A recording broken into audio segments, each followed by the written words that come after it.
Oh, yes. Yes. Yes. Oh, man. Oh, God. Yes. I have been waiting for this. Very, very excited. Very happy to be here. I got Funk. He's ready to go. I got One Pride 40. He's ready to go. Listen, guys. This is a good one. I'm letting you know right now, this is a good show because I have action on the playoffs. I have a bold prediction. Unlike most YouTube channels that just talk, just blah, blah, blah, blah, blah. I walk the walk. I got money on one of the games. And if you're a casual bettor or a serious bettor, you want to take advantage of this game. I got a good game for you. But man, Funk, I know, man. I'm jacked up. I'm okay. I got energy drink and coffee. I am extremely jacked up. One Pride 40, welcome, brother, man. Welcome, man. Georgia is the national champs. It was a good game. Lots of good players. Your boy Scene, hopefully I'm getting that name right. He declared for the draft. I want to see what he runs. Could go in the first round. And I think the most interesting player is going to be Nakobe Dean. What will he do at the combine? I'm hearing he could be 5'10", 215. But if he's like 5'11", 225, he'll go in the first round. So, yeah. Hey, man, thank you. One Pride 40, man. Thank you so much, man. I appreciate everybody who joins in. And this is going to be a great show. I have a very, very good and dare say bold prediction here. You don't want to miss this one. Listen, you didn't really brick it. You got blindsided because you didn't see Gettleman stepping down. Gettleman stepped down. He wasn't fired. At least that's the official word. If Gettleman stays, Judge stays. And that's what's going on. If Gettleman stays, Judge stays.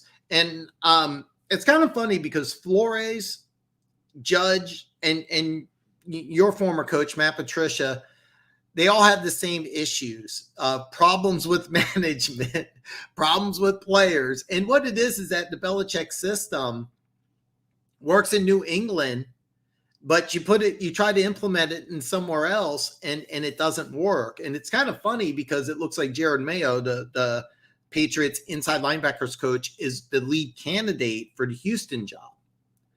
Which is, it's kind of funny because they went from Bill O'Brien to David Coley, and then they're going to dip back into New England. But that's not official. Apparently, he's the lead candidate.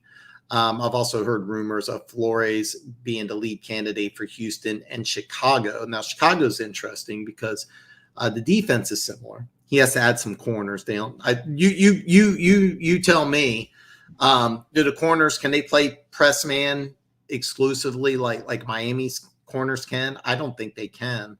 And then offensively, you have to find somebody who works with Justin Fields, and he's going to be a rookie. I mean, he's because he's learning a new system. You got to treat him like a rookie. I mean, the thing is that I don't want to stereotype, but Lamar Jackson, if you put him in Matt Nagy's offense, he wouldn't succeed. He wouldn't be MVP. And the reason why he's successful is that Baltimore built an offense to let him use what he does best. And Matt Nagy, he was trying to put Andy Dalton can run that very complex system. A rookie cannot. So can you bring in a coach that can let Fields, flourish and grow? That's going to be very interesting. So, Jimmy, yes, I got an energy drink. I'm not on cocaine. I'm very jacked up. I am extremely jacked up, and I have a big prediction. You don't want to miss my playoff pick.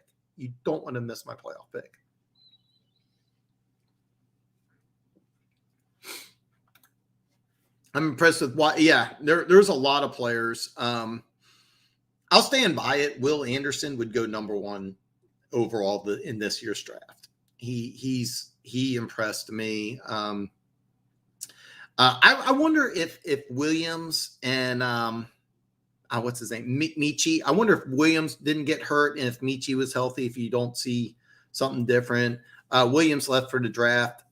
I may go in the first round. I agree with you. He'd look great in the Chiefs uniform. So, Jimmy, yeah, Flores will be hired this year. Flores will be hired this year. And I am too. The One Pride 40 says I'm stunned by Houston. This floors me. There's a rumor that they fired him because they can get Flores, and they've also talked to Deshaun Watson, and Deshaun Watson may stay in Houston if he gets a coach that he likes. So yeah. There's some interesting rumors, but I mean, now the 8 jobs. I got a surprise take is my number one position, but I'll kind of go over all of them here. I hope Flores goes to Chicago. He may not. The defense, he has to add some corners, but offensively, I mean, normally when a team has an offensive-minded coach, they have a defensive-minded coach. Usually they flip-flop. So it wouldn't surprise me if Chicago goes with the defensive mind, but they need help on the offensive side of the ball. Matt Nagy's offense did not fit Trubisky, and it definitely I didn't see it fitting Justin Fields at all. So that's going to be a tough one. So you mean a soft? Did I say freshman? I meant sophomore. God damn it. I'm 6 minutes into the show. I'm too jacked up. I'm making mistakes. Pride, I'm not. He was paid $22 million. Yeah. By the way, if you don't know, Flores is getting paid. I thought it was $17 million. Flores is getting paid for like all 3 years of his contract. So, I think put a pin on this one, Jimmy. Put a pin on this because I have a bold prediction for the playoffs. Very bold prediction, but you do want to put action on. And I want to know what you have. So, I mean, true. I expected them to say this might change Houston's plans. Yeah, the Houston situation is really interesting. So, yeah. Wow, that sounds bad. All right, I'm gonna kind of go over all these picks right now. Now, the Raiders and Jaguars, the coaches were fired in midseason. The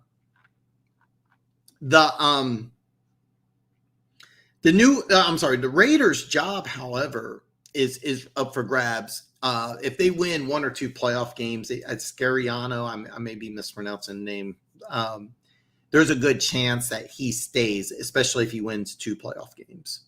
A lot of people feel like if he wins 1, he's guaranteed to stay. That's not true. I think it's 2017. The Tennessee Titans were down 21-3 in the playoffs to my Chiefs. They came back and won that game, and then they lost, I think, in the divisional round to New England, and he was fired that Monday. So he won a playoff game, and then he was fired. He was praised by Vrabel, and Vrabel's done an A+ job. At the time, I blasted the Titans organization. It's like, the guy comes back from behind 18 points at half, wins a playoff game on the road, and you fire him. I mean, how stupid is that? But maybe they did something good.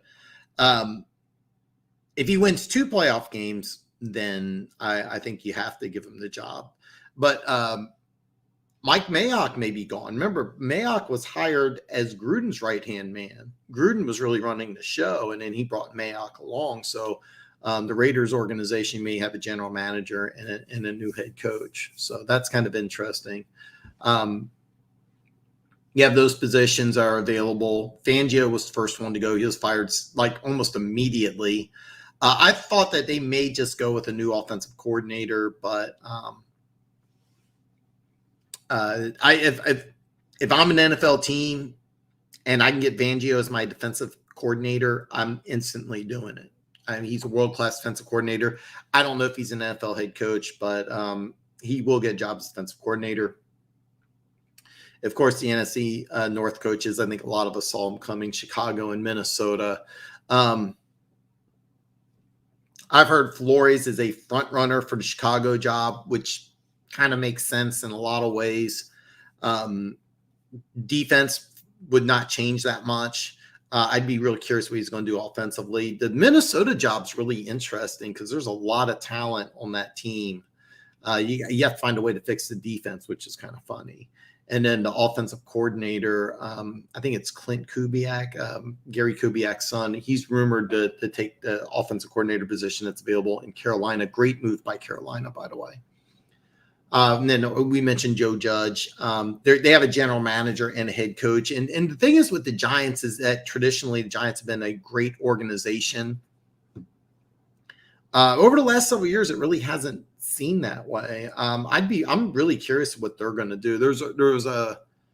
I think it was Schefter, maybe I saw on ESPN, I don't remember exactly. They were talking with somebody from the Kansas City Chiefs organization, take over as general manager. That would be a smart move. There's a lot of questions with the New York job.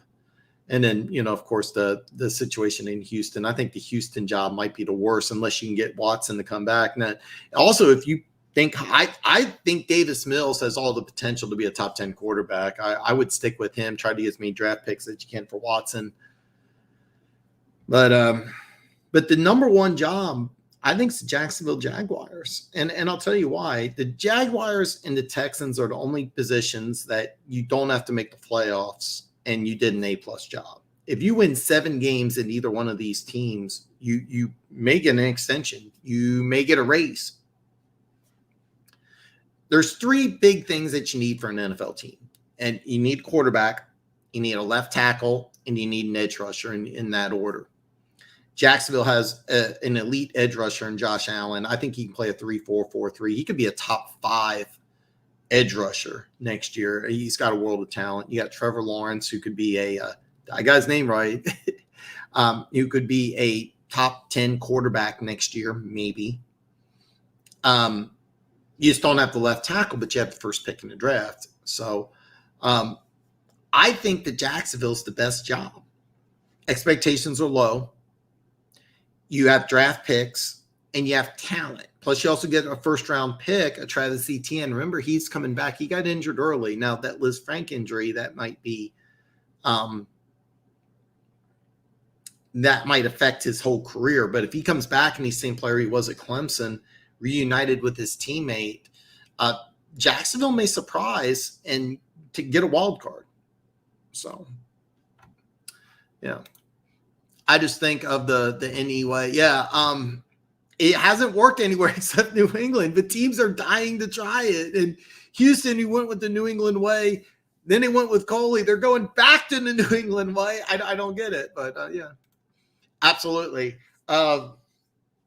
When they bring in the head coach, then we'll have to figure out what they want to do. I mean, I think all the teams really, I haven't, I should put the draft up in front of me, but really the top 5, well, I think 4, I think the Giants pick 5th, but the top 4 teams, Jacksonville, they're not taking a quarterback. I'd be really surprised if Detroit took a quarterback at 2. It's possible, but I don't think they will. All right. Houston at number 3, they got Watson, and Davis Mills looks like he can play in the NFL. And then you have the Jets, they drafted Wilson. So top 4 teams aren't taking a quarterback. And all 4 of these teams need help with edge rush, and all of the top players are edge rush. So it's going to be really interesting. It's going to be a lot of fun. Hold on. You don't believe, is this my statement, Jacksonville's the best job? I know you disagree. It's a minority opinion, but yeah. I saw something about the Giants having fewer wins than the Lions since they last won their last Super Bowl. Don't know how true it was. I haven't gone back, but the Giants organization used to be considered one of the best in all football. It's not anymore. Nothing against Gettleman, but I mean, he wasn't able to put a winner. Who was it? I'm drawing a blank on his name. Offensive coordinator in Denver. He was there for 2 years. Bring in Joe Judge. He's only there for 2 years. Switched defensive schemes. Not sure what they're doing with the quarterback. I think they kind of mismanaged Daniel Jones. Like, what do you do with Daniel Jones? Do you want to get? I mean, you just want to cut bait with him? Do you keep him around? Do you use that? No, I think it's the number 5 pick overall. Do you use that on a quarterback? The Giants' job to me is not appealing, but they have a good defense. I have no interest in ever going to New York, but New York's a a major media market. It's something that's extremely, extremely appealing. So, yeah. James, welcome, brother. I actually thought it was a Liz Frank foot injury that was affecting ETN. If it's a shoulder injury, that's even better because the Liz Frank injury is a little tricky. You can't really say that he's going to come back at 100%, but ETN could 100% come back with a shoulder injury. I thought it was a Liz Frank. So, 3 things you need to be a good team. You need a good GM, a good head coach, and a competent quarterback. Yes. I wouldn't three position groups, but and what's important is that you need a good GM and a good head coach, and you need them to work together. The situation you had in Detroit where I'm forgetting the general manager's name. He wanted Okuda, Patricia wanted Simmons, and they weren't really on the same page. So I don't think the Jags are an attractive job till they fire Ball. I know you got an issue with Balky, and I get that, but I still think that that's an elite position because you have Josh Allen, an elite pass rusher, Trevor Lawrence. I almost said I was got the name wrong. They're under rookie contracts, and I think Jacksonville can make the playoffs next year.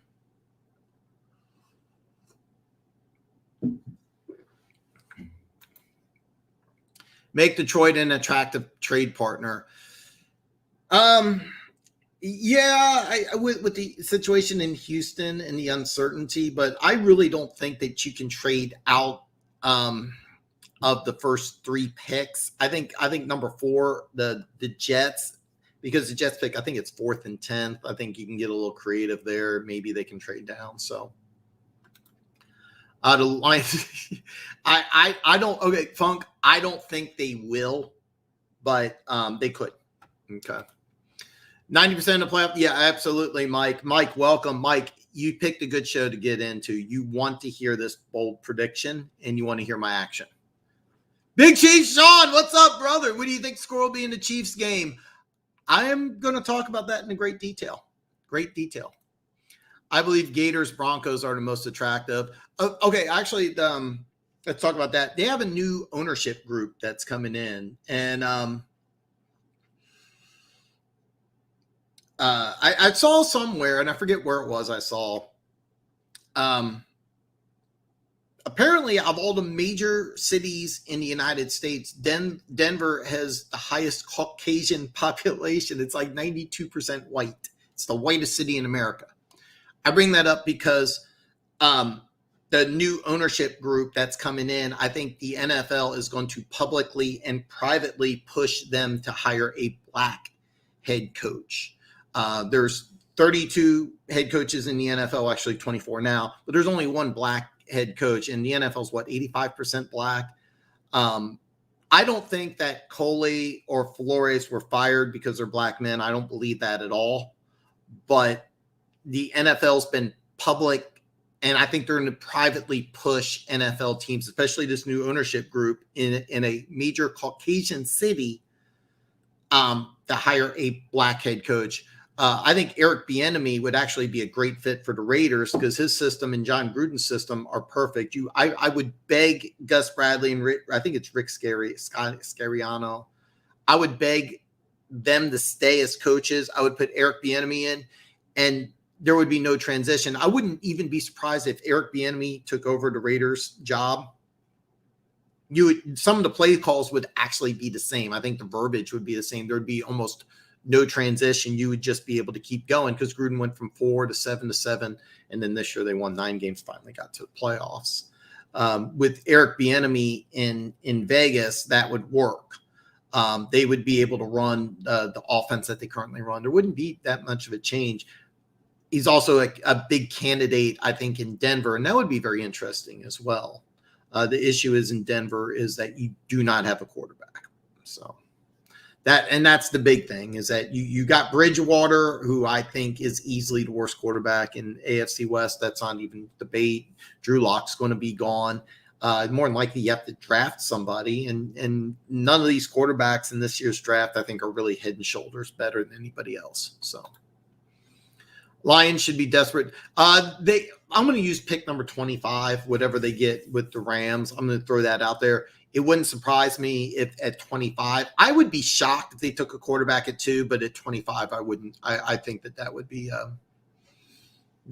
a good spot. If Detroit picks a QB, it'll be a third roundish pick, not first round. Even if they stick with Goff, it'd be nice to have a solid number 2 because Tim Boyle ain't it. They really should. I'm a firm believer. I like what Kansas City did is that they want a quarterback in their 30s to be the backup quarterback. And that's kind of what you want to do. I think that when you have a younger quarterback, and Goff is still a younger quarterback, even though I think he's been in the NFL like 7 years. I think they should have not a developmental quarterback. Tim Boyle should be like a third string developmental guy because he's a project type of player. He shouldn't be your number 2 pick. He shouldn't be. I'm sorry, he shouldn't be your number 2 quarterback. He should be your number 3 quarterback guy that you're grooming. So, Cap, I'm behind on comments one pride. So what was I capping on? Mike, the problem is there isn't a first round quarterback. Best available. Jimmy said solid number 2. Patricia wanted Brown and the scout team wanted Simmons. Really? Okay, I'm sorry I got that wrong, Ben, because I wanted Derek Brown. I had a huge man crush on Derek Brown. So Flores made 27 coaching. Yeah, what he did originally is he brought in a bunch of Patriots coaches and gave them all promotions. It was like the wide receiver coach was offensive coordinator. One of the assistant coaches was position coaches. He took a bunch of guys from New England, and it didn't work year one. Remember, the tank for Tua talk, and then they replaced all those guys. And it's just been any New England coach that goes to a franchise. There's always tons of friction. So I don't understand why NFL teams are so enamored with something that hasn't worked. So, but apparently Jared Mayo is widely respected around the NFL, and he will get a job. I'm just not sure why he's such a hot candidate because the last several New England assistants have not done well. I didn't think Flores did a bad job. I mean, you're down there. You tell me what you think. I think I was shocked. Of all the coaches, I thought Flores surprised me and Coley surprised me. Once Gettleman was gone, I wasn't surprised about Judge. Man, I'm jacked up today. I am super jacked up. You don't spend draft capital in position just because you need a guy unless the guy is worth it. Yep, what Frank said is that Bob Quinn said, hold my bat, I'm taking a slow corner. Didn't he run like a 4.41? He wasn't that bad. I will say this. We re-signed Charles Harris to pick might be safety. At 25, yeah. I mean, I don't know the Michigan guys off the top of my head, but that's going to be an interesting one. Seeing your guy, impressive hard hitter. I think he was MVP of the game. Really liked that. Once you guys brought him up, I started watching him a little bit. I really like his game. I want to see what he does at the combine. If people really want to bring up the color thing, why don't we ever hear white people complaining about 13% of the population taking up over to 70% of the jobs everyone wanted growing up? Just saying. When I hear white people complaining about 13% of the population taking up over 70% of the jobs everyone wanted, just saying. I think you're referring to head coaching jobs. No, you're right. There needs to be. I'm sighing not because I disagree. It's just I don't know how to touch base on this. It's just that it's a problem. I mean, look, let's look at it this way. All right. I'm not on coke, but my nose itches. Okay.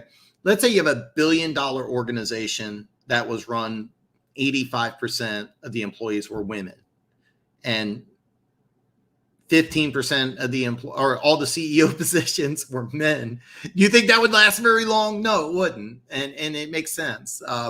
So I think that you're going to have an influx of African-American Black, head coaches in the NFL, and it should be. It just makes sense. It just makes sense. So, yeah. As far as white people complaining, I kind of want to touch that. I don't want to touch that. I don't want to touch that. So, yeah. Sorry, man. Denver Gator, what's up, brother, man? You picked a good show. I missed you last week. You picked a good one. I have a major upset prediction. And unlike most channels, just talk the talk. I walk the walk. I put my money where my mouth is. I have a major prediction. A major upset happening this week. Major upset. He ran a 4.49, very slow for a corner, and you don't jam it, though. Well, okay. In college, teams really don't teach that press, man. And you can run 4.49 if you're big, long enough. And I didn't think he was. A lot of people thought that they were getting a second coming of Marshawn Lattimore. I didn't see that at all. But yeah, I know Luke G wants to put him at safety. My nose is really itching. Okay, I promise I'm not doing blow. So yeah. Thanks, Funk. We talking Black Monday study. Yeah. Well, I didn't do a Black Monday show, and I'm kind of glad I didn't because Judge and Coley were let go later. So yeah. That Dean is the number one guy that I want to see at the combine. What does he measure at? Because that's the difference in him going round 1 and maybe all the way to round 4. At 5'10", 215, can he play linebacker? And there's some talk that he may go that way. So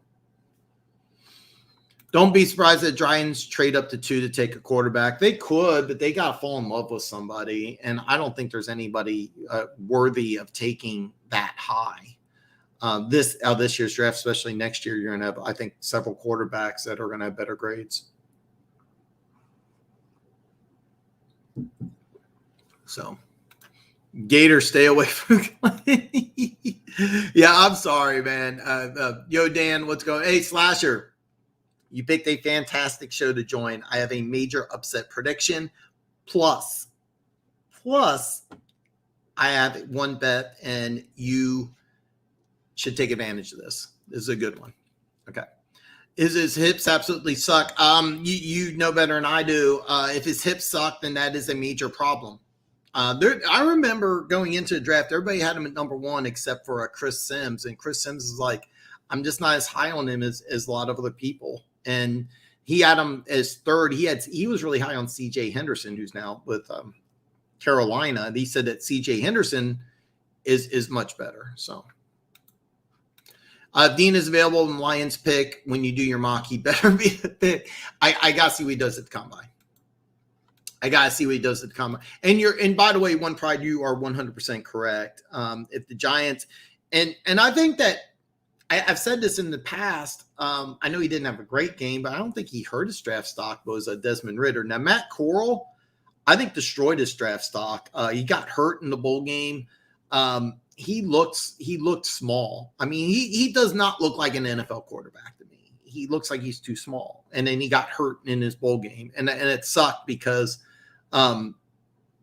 Pickett, that the Pitt quarterback, sat out, helped his draft stock. And the player who the player who played got hurt and probably kicked him out of the first round, to be honest. There could be a team that falls in love with him, though. That I'm gonna get predictions for all of them, James. All of them. Heard Glenn did a good interview today. I think the Broncos go Quinn or Hackett. I actually, you know what? I didn't know Aaron Glenn interviewed. I know that they were interested in Eric Bieniemy, Quinn or Hackett. Either one would be interesting if they're still around when Denver picks. Devin Lloyd is my linebacker number 1 in the draft. He's got size and speed to play both coverage and rush. Is that? Yeah. There's talk about Lloyd being top 10. I want to see what he does at the combine, but as of right now, I'd say he has top 10 grade. So, I heard originally that they really liked Eric Bieniemy. But if I'm Eric Bieniemy, I want the Raiders job. Because you just step in. Gus Bradley's interviewing for some jobs as well. I think after the he's finished with the playoffs. So That's a good transition. Let's go ahead and let's start. Raiders are traveling to Cincinnati. Cincinnati's 5.5-point favorite. On social media, there's a lot of trash talk by Bengals fans, and I'm really surprised. You haven't been in the playoffs in a very long time, and it's kind of funny because even though the Raiders have an interim head coach, the Raiders team and coaching staff is actually more experienced than the Cincinnati coaching staff and players. But the Raiders, the NFL is not doing them a favor. They played Monday night overtime, had to win the last play of overtime, and they play Saturday on Eastern time zone. I think Ohio Midwest, but it's in the Eastern time zone. So you have a long travel time. It's basically like they're playing a Thursday game, basically. And Cincinnati got to watch, the Raiders on Monday night, and they'll be able to go ahead and kind of prepare for it. I think it's a slight unfair advantage. Plus, you're at home. I didn't check the Cincinnati weather report, but the Raiders as a 5.5-point dog. The biggest question I have is they played lights out against the Chargers. That was an intense playoff intensity type of game. Can you come back and do it again? Because if they play with that type of intensity, they will win this game. I don't know if you can do it. I don't know if they can do it. I don't think they can, because you played Monday night overtime, a tough game, and you got bounced back Saturday on the Eastern time zone. I don't know how far away Cincinnati is from Vegas. I'm going to say 2,000 miles. That's probably close. It's not going to be easy. It's not going to be easy, but you got experience. Which one's the better quarterback? That, to be honest, flip a coin. There's a lot of people that think Burrow should be MVP. I'd say slow down. Slow down. But which one do you want in the playoffs? Do you want the more experienced guy, or do you want the young kid who looks like he's got a higher ceiling? So I'm avoiding this game because I don't know if the Raiders can repeat that intensity, but if they do, they will win this game. I am passing. Over unders 49. Both teams have been playing decent defense. Again, I haven't checked the weather report. Bet on this one at your own peril. I do like the Raiders if they can get that same intensity for another week. Also, a young team like the Bengals, I don't like trusting young teams in the playoffs. Minus Smith. The linebacking class is very solid. If you don't need a quarterback, this is a great draft for you. So, Denver, I hope you're right, and I hope they don't take my DC. I think it's interesting you guys are so high on Aaron Glenn. I think that's very interesting. My sleeper linebacker, JoJo. I don't know who that is, Funk, but I trust your judgment. I'll take a look at him. So, give me the Raiders. They've been playing playoff football for like 3 weeks now. That's the whole thing, is that if they can keep that intensity level up again, then they definitely get the win. I don't know if you can. I mean, it's a lot to ask. Overtime win Monday, travel 3 time zones Saturday. It's a lot to ask. So the Broncos are viewing everybody. 1-5-40 Cardinals upset. I'm glad you said that. I agree. He needs a few more years to develop as DC, then try head coach. We still got a good DC here, and if the next head coach keeps him, though, and that's the whole thing, is usually a head coach wants to bring in his own staff, and they would be wise to keep the defense as much intact as you can. Denver's defense is really, really, really good. That's we're excited by Hackett from Green Bay, offensive coordinator. Run the show, keep Dontelis DC, and go win. That would be interesting. That actually would not be bad at all. And there's some talk of that they can get Hackett. They may be able to convince Rodgers to come over, and then and me and you both agree, Denver Gator. Nobody wants to see Rodgers in a Denver Broncos uniform. That would be terrible. Next game, I got New England at Buffalo. Buffalo is a 4.5-point favorite. It was announced, I think it was announced today, at least I saw it for the first time today. Isaiah Wynn, the Patriots left tackle, is going to be out. He's going to be out.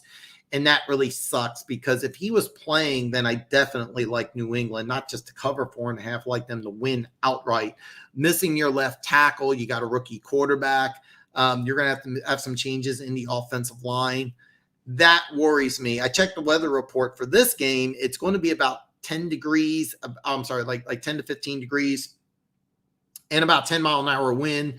Nothing terrible. Buffalo runs a passing offense where New England runs a running offense. So the 10-degree weather should not affect the passing game. At least it shouldn't for Buffalo.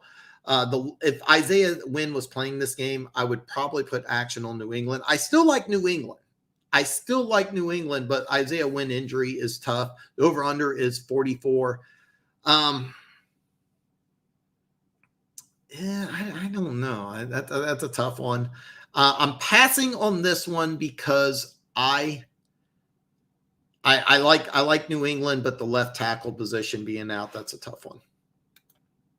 Both teams are virgins of being in the playoffs. 25-something years for the Bengals, 6 years for the Raiders. Yeah, I agree, Slasher. And the NFL, I love the fact that they're opening with this game because you have two teams that haven't been in the playoffs in a very, very long time. And they're both two different types of teams. You got one, you got one team, a bunch of young offensive superstars. You got a team with the Raiders, a little more defensive minded, more of a veteran team that they've been building up. Both teams are it's kind of funny. The owner is very instrumental in the decision. Mike Brown, the owner of the Bengals, is the owner and general manager. It's going to be a fun game. I like the Raiders. I just don't know if they can get that type of intensity up again. So, sorry, man, I'm super jacked. Drinking my energy drink now.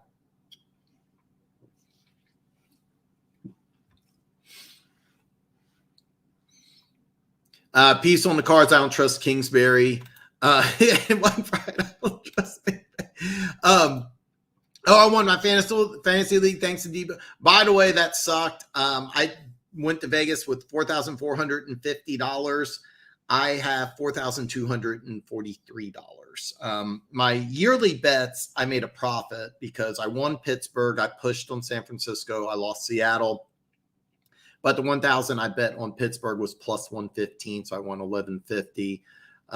If McVay could hold on to that 17-point lead, I would be up 1,500, which would put me at over 1,300. For those of you who remember, week one, I put 500 on Washington beating the Chargers, which did not work. So all my yearly bets I did really well on. I went 4-2-1 out of the 7. I lost on Kansas City over 12.5. I won them, winning a division. Over 8 on the Raiders and under 6 for the Jets were my small bets. So, but congratulations. Hopefully you won a lot of money. If it's a free league, then you shouldn't be bringing it up here. But you can. I know. I mean, I actually think over is a good pick for Buffalo, New England. I think betting public is leaning under because of what. And you know what, Jimmy, you're right. And here's the thing. I'm seeing a 10-mile-an-hour wind. That's not bad. But 10 degrees and 10-mile-an-hour winds, that's not bad. If the wind kicks up a little bit, then that's a problem. But 10-degree weather doesn't affect NFL teams at all. That's why I agree with that. The only reason I have a question is because what they could do, what the Patriots could do is Isaiah Wynn being out to take Trent Brown. Trent Brown may move over to the left side. Then you'd have a rookie on the right side. I think New England's defense can hold Buffalo in check. But the weather, cold doesn't affect NFL teams. Okay. So that's I do agree with that. If you do like to overweight as long as you can, because you may be able to get like 43 or 42.5. So I think I'm the only realistic Broncos fan. Everyone caking their pants for Aaron Rodgers. I can see Wilson, no problem. But what the fuck would Aaron leave Green Bay? He's won the game chicken and he's loving it. There's a lot of talk about Russell Wilson leaving. I don't think he goes anywhere. To be honest, I don't think Russell Wilson goes anywhere either. But I've been wrong before. So I think that depending on who Denver gets as their head coach may affect things. If they get Eric Bieniemy, I could see him trying to maybe go a veteran quarterback. And there's some other quarterbacks that are going to be available. Drew Lock may be an interesting situation with Eric Bieniemy. I do think that bridge is burned, but Jameis Winston's an interesting story. Ryan Fitzpatrick.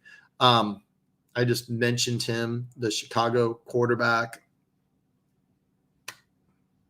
Andy Dalton.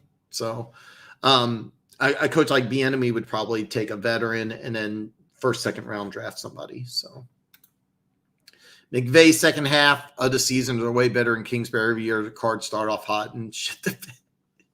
I don't have the Corey the Red Sea in here. I wish I did though. I feel bad for Justin Simmons. He didn't re-sign thinking stuff was going to turn around over there. Justin Simmons is a great player. Great player. And really, really good player. Really good player. Put Rodgers in Denver. They are probably 100% agree with that. That's why it would suck. That's why nobody wants to see it. Nobody wants to see Denver in the Super Bowl. Man, you never know what Rodgers is going to do, man. You really don't. You really don't. All right, so let me get a couple games here. Philly is traveling to Tampa Bay. Tampa Bay is an 8.5-point favorite. Over under is 45.5. And I keep saying this over and over again. Running quarterbacks are so dangerous in the playoffs. Running quarterbacks are so dangerous. I watched Michael Vick beat Brett Favre. I watched Colin Kaepernick beat Aaron Rodgers. Running quarterbacks in the playoffs have a massive advantage. This is an older, beat-up front seven. And this is a dangerous matchup for Tampa Bay. And it's really weird because I really don't have any idea of oh crap, I said brain freeze. Oh God, I'm Jalen Hurts. Okay, I'm sorry. Jalen Hurts could have 200 yards passing, 100 yards rushing, and 4 touchdowns. He could also go 18 for 42 and 3 interceptions. But this year, Tampa Bay is not approaching the playoffs healthy. Philly has been hot. They've been able to run the ball better than anybody. Miles Sanders apparently is going to play, and this could be an upset. Bet against Brady at your own peril. I kind of like Tampa Bay. 8.5 is a huge number. Over under is 45.5. Both teams have been playing good defense, but both teams can move the ball. I would lean on the over on this one, and I probably would go with Tampa Bay. But I would not bet on this one unless you're going to take the over. And I do like the over, and I didn't check the weather report, but I really, really like the over on this one. I have no idea what Hurts is going to do in this one. No idea. So just like yeah. By the way, for those of you who don't know, One Pride 40 told me that Stafford would end up getting 2 first-round picks, and I'm like, no, you're nuts. He's going to get like a second if you're lucky, but probably a third. And One Pride was right. I was wrong, but yeah. Justin Simmons is a local icon. Only Von Miller may have a bigger fan base. He's a heart, and the players got his back. But I love Justin Simmons. I agree that he should be in Kansas City instead. But yeah.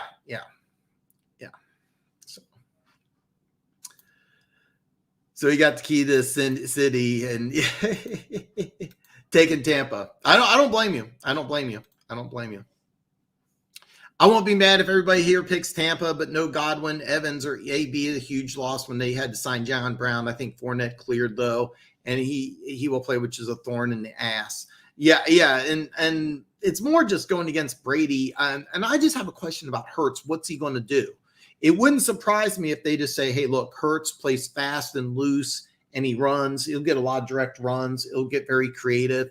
I could also see him in a first-time playoff a game just fall apart and have 3 or 4 turnovers. And you get turnovers against a veteran like Brady, you're screwed. So next game's a really, really good one. San Francisco travels to Dallas. Dallas is a 3-point favorite. I I went on ESPN, and it looks like Trent Williams is good to go. There were some questions if he's going to play or not. However, it looks like he's good to go. This is going to be just a big fun game for me. I hate to say it, but I actually like San Francisco in this one. I like them to win. So if you can get 3 points, go ahead and take them.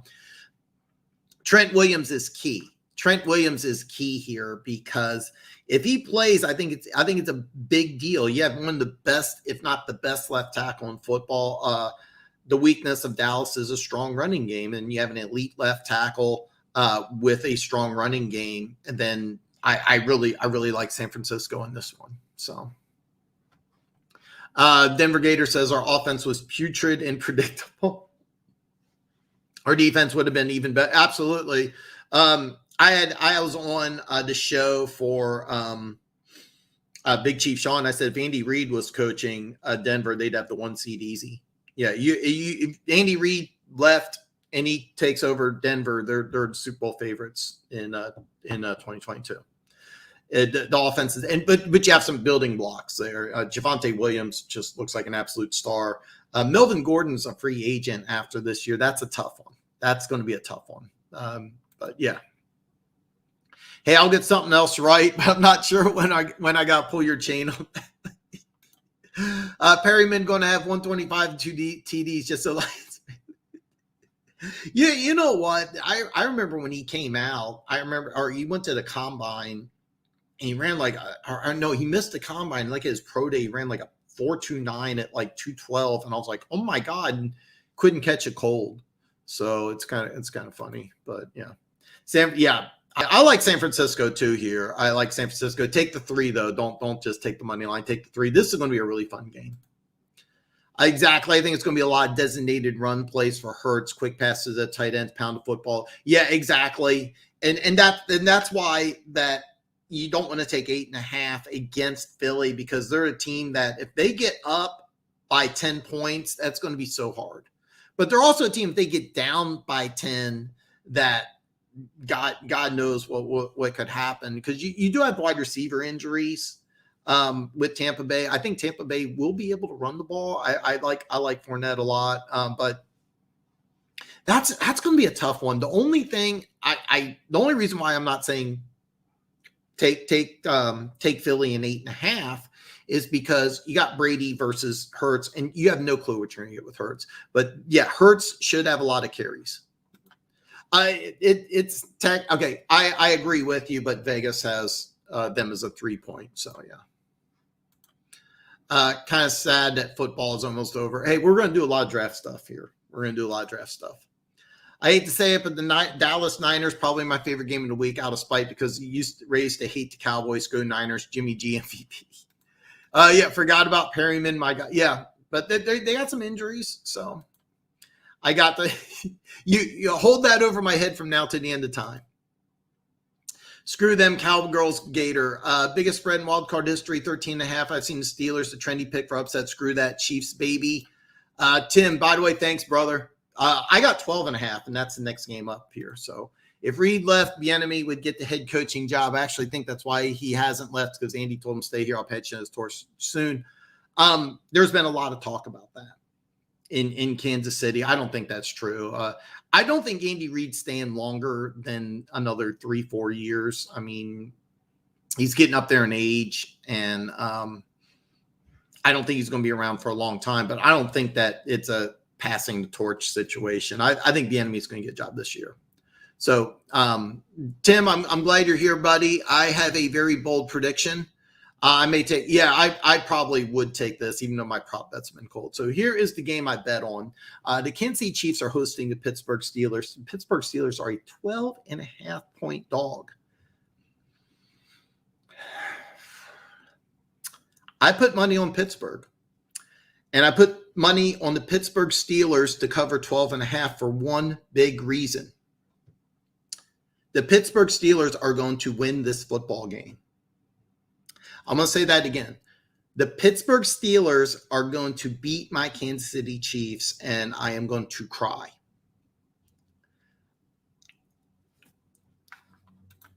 Slasher says Chiefs are going to have a walk in the park against Slim Ben and the Steelers. I don't think so. Every metric that is available for an upset is here. Tyreek Hill was banged up. Travis Kelce is banged up. Your Pro Bowl left tackle is banged up. Your right tackle is out. What does Pittsburgh do better than anybody? They sack the quarterback. Without Tyreek Hill being 100%, you don't have the deep threat. Another thing about a Steelers team with a veteran coach and a veteran defense is that they've already seen the Andy Reid offense. The reason why Andy Reid is so successful is because he's so creative. And after, if the Chiefs had a bye, they 100% win the game. But because they don't have the bye and the Steelers have already seen this offense just a few weeks ago, the Steelers aren't just going to cover. They're going to win this game. Chiefs fans are overlooking this. They're saying the same. Chiefs fans are saying the same thing that you're saying, Slasher. This is not a walk in the park. You have a Hall of Fame coach. You have a Hall of Fame quarterback. You have a better pass rush, maybe not better defense, but you have a better pass rush against a banged up left tackle, a banged up Hall of Fame tight end in Kelce. Tyreek Hill, who set a record for receptions in the regular season, is banged up. He could barely move against Denver. I think that the way this game's going to break down is that teams have been playing Kansas City the same way all year. They've been putting two safeties in a parking lot, trying to bracket Hill, and then they try to bracket Kelce. I don't think Pittsburgh's going to do that. I think Pittsburgh's going to see the same thing that everybody else saw, is that Tyreek Hill can't move. I think you play Tyreek Hill one-on-one. You put 2 on Kelce. You put 7 in the box to stop the run, and you also pressure Mahomes, whose left tackle, Pro Bowl left tackle, is banged up. The Steelers are going to win this football game. I put my money where my mouth is. I didn't take the money line. The money line, by the way, is plus 455. So a $100 wager will win you $455. That's a big number. I came this close to doing it, but definitely, if you're a casual sports bettor or if you're a hardcore sports bettor, 100% take the Pittsburgh Steelers to cover 12.5. I think that they're going to win this football game, and I am going to cry like a little girl. I love my Chiefs. I have been a season ticket holder since '89. This has all the makings of an upset. Every single characteristic that you're looking for in an upset. You have one team that's as good as Kansas City is. There's been times where they've looked ahead in the playoffs in the past. There's been times that Andy Reid teams have been upset in the playoffs. 2002 Bucks, ring a bell. Whether they win or not, I still think that Pittsburgh's going to win this game. However, I bet on Pittsburgh to cover 12.5, and I 100% suggest that you do the same thing. Take Pittsburgh to cover. This is going to be a dogfight, and I think that Pittsburgh's going to win on a last-second field goal. So, Slasher says, "What the hell is in your cup of Joe?" This is hard, man. This is hard because I am such a diehard Chiefs fan, but the more I break down this game, the more everything is leaning towards an upset. Every characteristic that you want in an upset. The favorite team is coming in banged up. Remember when Ray Lewis retired? I don't know how old you are. Ray Lewis announced that he was going to retire.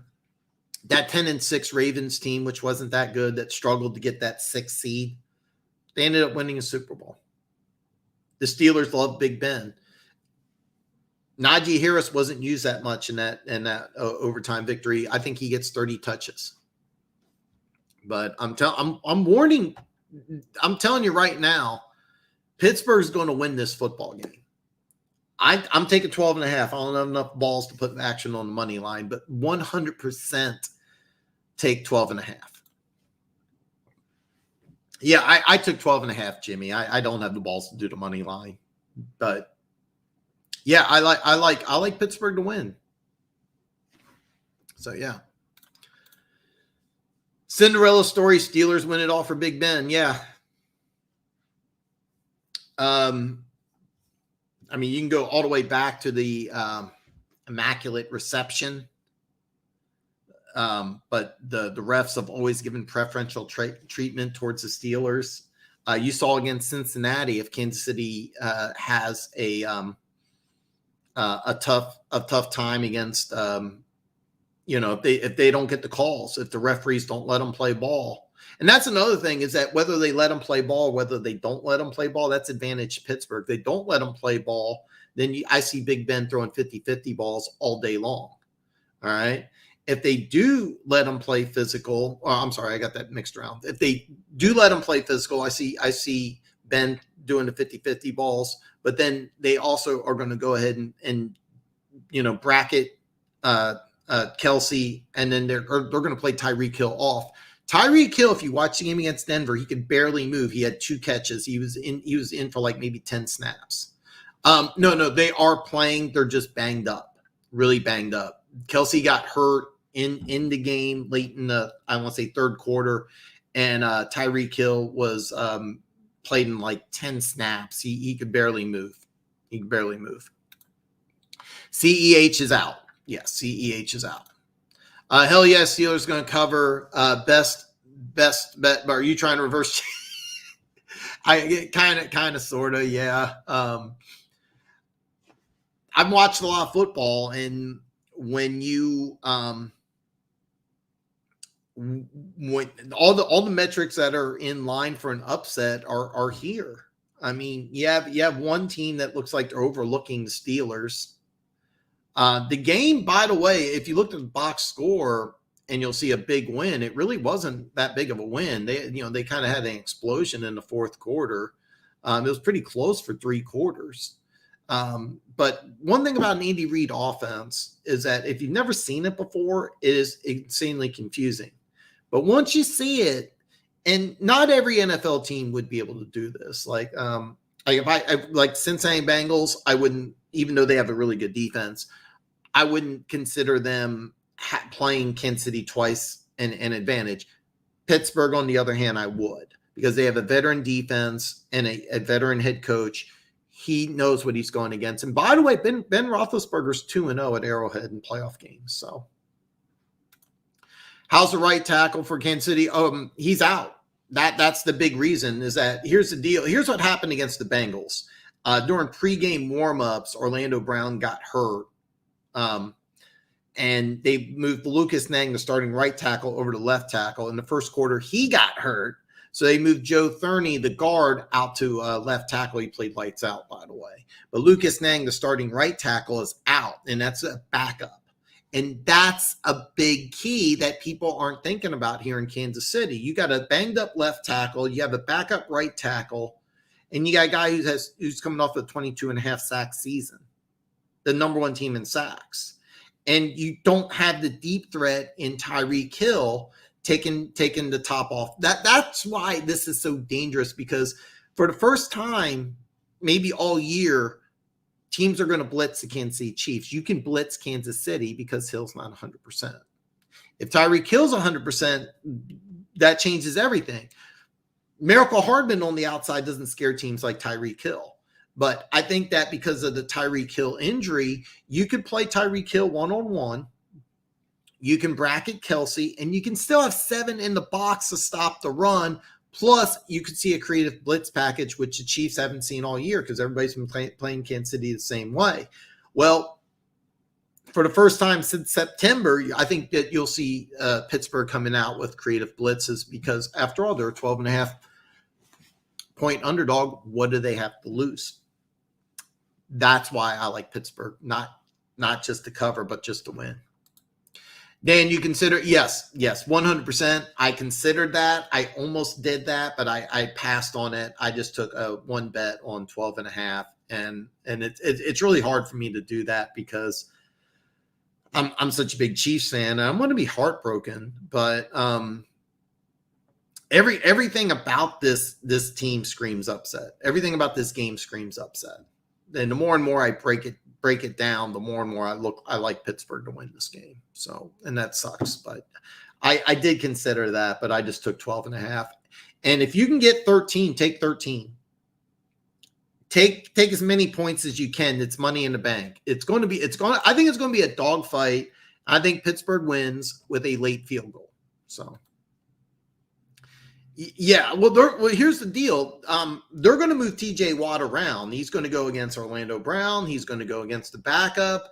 I think that you're going to see some creative blitzes, which with a banged up left tackle and a rookie right tackle. Keep him, not rookie, but a backup right tackle, 2 rookies, even though they played lights out. A lot of people in Kansas City are upset that the AP All-Pro team didn't vote Creed Humphrey, the Chiefs center.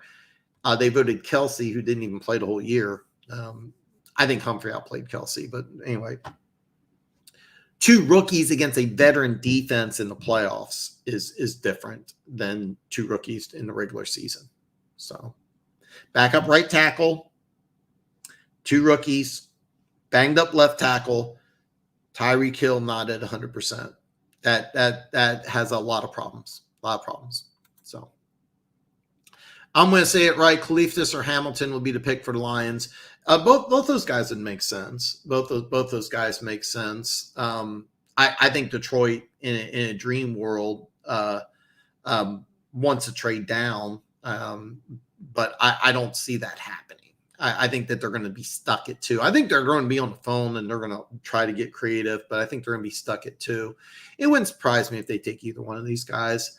It'll be interesting to see what Jacksonville does, and I want to see what kind of coach they get, because if they have a 3-4 defense, do they keep their guys? If they switch to a 4-3, do they want to take their best player available? Because more than likely, if they go best player available, it's not going to be left tackle, but they have a hole at left tackle. Of course, during free agency, if they sign a left tackle or they re-sign Cam Robinson, then they definitely could take an edge rusher. But today, right now, I got Jacksonville taking a left tackle, and then I think the best player available for Detroit would be Hutchinson, who I think could play a 5 technique, just like Joey Bosa, or he could play outside on nickel. I don't see him being a 3-4 guy. Khalifdis is a guy who I think might be able to play a 3-4 outside linebacker. Maybe I want to see what he does at the combine, and of course Hamilton. In the secondary would, it would be interesting. It's been a long time. I think the last time a safety has been picked number 2 was Eric Turner. I want to say in 90 or 91. And I think he was, if I remember right, he was killed in a car accident. He never lived up to that second pick. I think he went to maybe 1 Pro Bowl. He wasn't as good as Sean Taylor, and both those guys died way too young.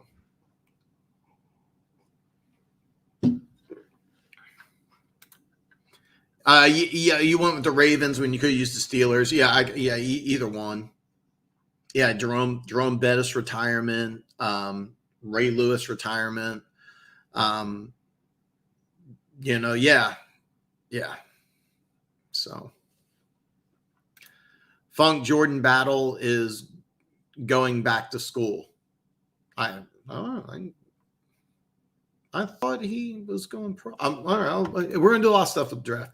You guys hear Bart Scott was telling Josh Allen to take some Viagra before the game for blood circulation, especially in cold. No, I did not hear that. What I heard was that in Green Bay, if you're not playing, to put Vaseline all over your body. And then, if you have to go in, it's illegal. So you have to wipe it all down. But I was told that. But I've never heard the Viagra one. See all the good things you get to hear about on this show. Take Viagra for cold weather. I never heard of that. That's interesting. Here's another tip. Midol, for the period medication, works great for hangovers. Midol for hangovers. So just so you know.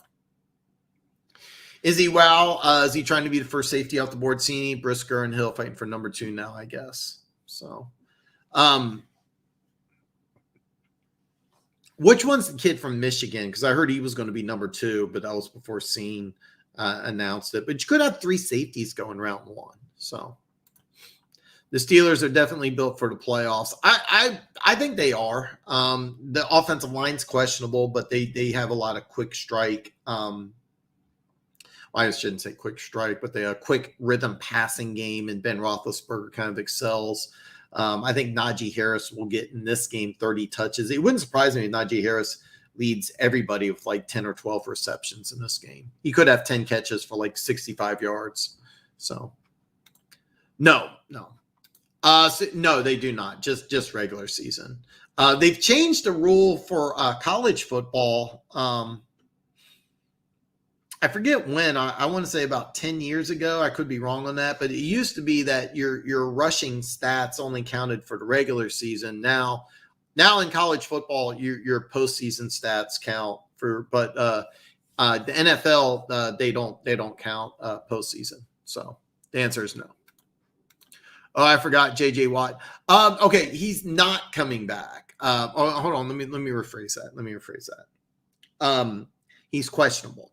He's been at practice, but he's not been cleared to play. So that's an unknown, and that's the last game. Arizona going to the Rams. The Rams are a 4-point favorite, and this is a great game. Of all the games, they picked a great one for a Monday. You get division rivals playing each other. The Rams get to host a playoff game. That's going to be awesome. Both teams coming off of tough losses, but it'll be a fun game. The over/under is 49.5. I kind of like the over on this one. Oh God, I want to take Arizona, and the reason why I want to take Arizona is as I think Kyler Murray should just blow up running. We talked about running quarterbacks, talking about Jalen Hurts over. You may want to take Kyler Murray on over on rushing yards. You could also see the Rams just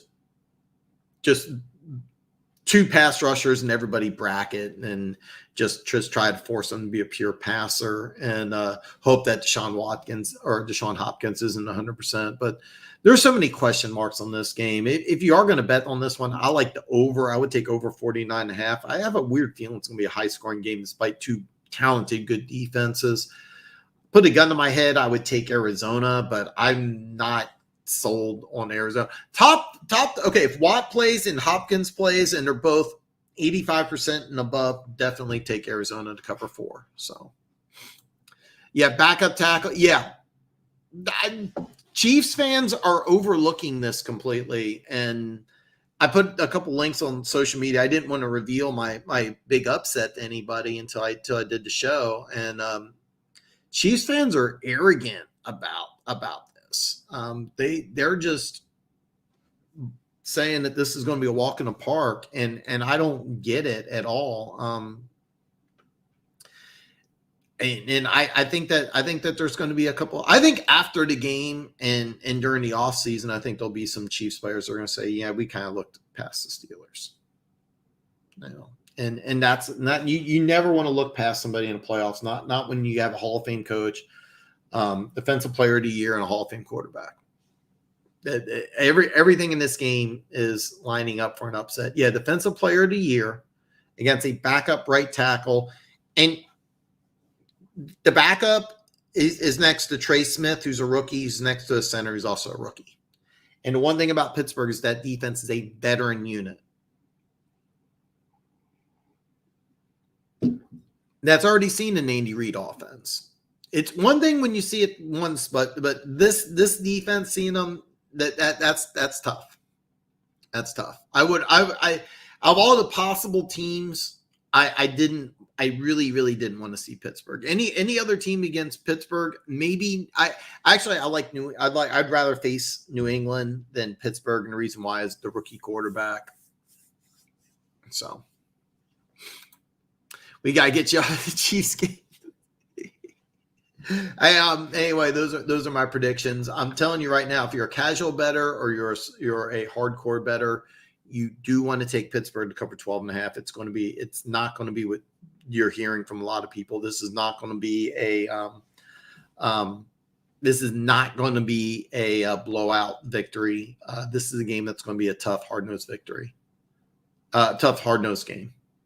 So I'm hoping the Chiefs win, of course, but I really think Pittsburgh wins this one. So if the Jets fall in love with Tibb or Hutch, I can see a first-round swap scenario. If you're talking about with Detroit, I don't see it myself. Hold on here. Let me see here. I can pull it up. Okay, the Jets pick 4th and 10th. Wait a minute. What the hell did I? Oh, I'm sorry. God damn, there's like 9 ads. Okay, so they pick 4th and 10th. Could they flip 4 and 2? Let's see. What else do they got here?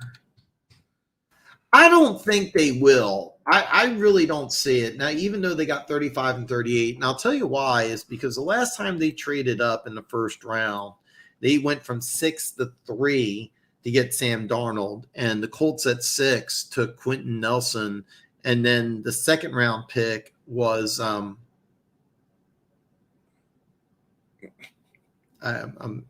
can't believe I forgot his name. 53, maybe the best linebacker in football. I got him. I'm so embarrassed. I am so embarrassed. I just had a complete brain freeze. But that was the last time the Jets traded up in the first round. They got Sam Darnold, which at the time I liked the aggressiveness. And I thought he was going to be a really good quarterback. But the Colts ended up getting 2 first-team All-Pros as rookies. So that's why I don't see that happening. And here's the thing. I think the Jets at 4 take an edge rusher, but I really don't see Thibodeau or Hutchinson or Kalifdis being head and shoulders above. I think all 3 of these guys are going to be, pretty similar. So, but it could be. I mean, it could be. They could fall in love with one of these guys, but I don't see it happening. But yeah. Hill is the Michigan kid, and I heard that he was going to be a second safety in the draft, and he's probably going to be a first round kid. But I want to see what he does at the combine. So you know more about him than I do, but I want to see what he does at the combine. But I'm hearing he's got a first round grade, elite first round grade.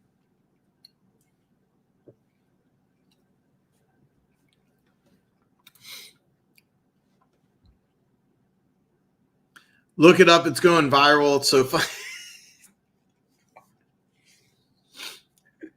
I will. That actually sounds awesome.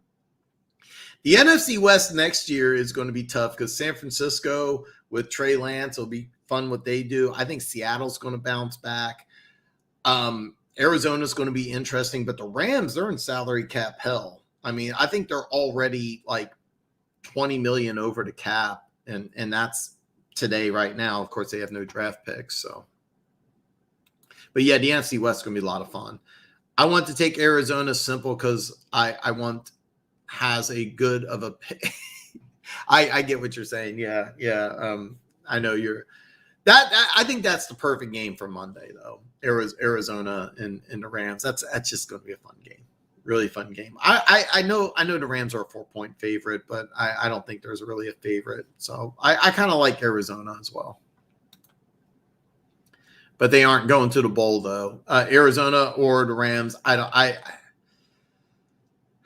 can argue for both of those teams, but I don't think so. I mean, today, right now, barring injury, I would worry about Green Bay and I'd worry about Tampa Bay.